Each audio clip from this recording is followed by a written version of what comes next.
ఎక్కువగా bed vetting ఇష్యూతో చాలా ఇబ్బంది పడుతూ ఉంటారు.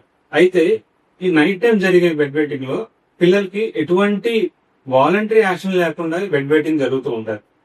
ఇది ఎందుకు అవుతూ ఉంటారు? నర్వస్ ప్రాబ్లం ఉన్నా, ఏదైనా యూరినరీ బ్లాడర్ ఫార్మేషన్ గానీ, లేకపోతే ఏదైనా హార్మోనల్ డిజార్డర్ ఉన్నా గానీ, ఫ్యామిలీ స్ట్రెస్ ఉన్నా గానీ, ఇమోషనల్ ఇష్యూస్ ఏమైనా ఉన్నా గానీ, లేకపోతే ఏమైనా కాన్స్టిపేషన్ ఇష్యూస్, మలబద్ధకం లాంటివి ఏమైనా ఇబ్బందులు ఉంటే ఈ బెడ్ వెట్టింగ్ అనేది జరుగుతూ ఉంటారు.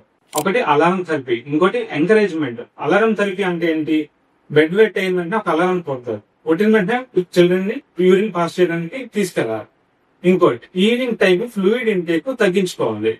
అండ్ బెడ్కి వెళ్లే ముందు వాళ్ళకి వాకింగ్ పట్టుకెళ్లి యూరిన్ పాస్ చేసేటట్టు మనం కేర్ తీసుకోవాలి. అండ్ పిల్లల్లో సాధారణంగా లెస్ దెన్ 7 years ఉన్నప్పుడు ఈ ఇష్యూ ఉంటుంది. ఒకవేళ మన 7 years తర్వాత కూడా ఈ ఇబ్బంది ఉన్నట్లయితే మన డాక్టర్ దగ్గరికి సంప్రదించాలి.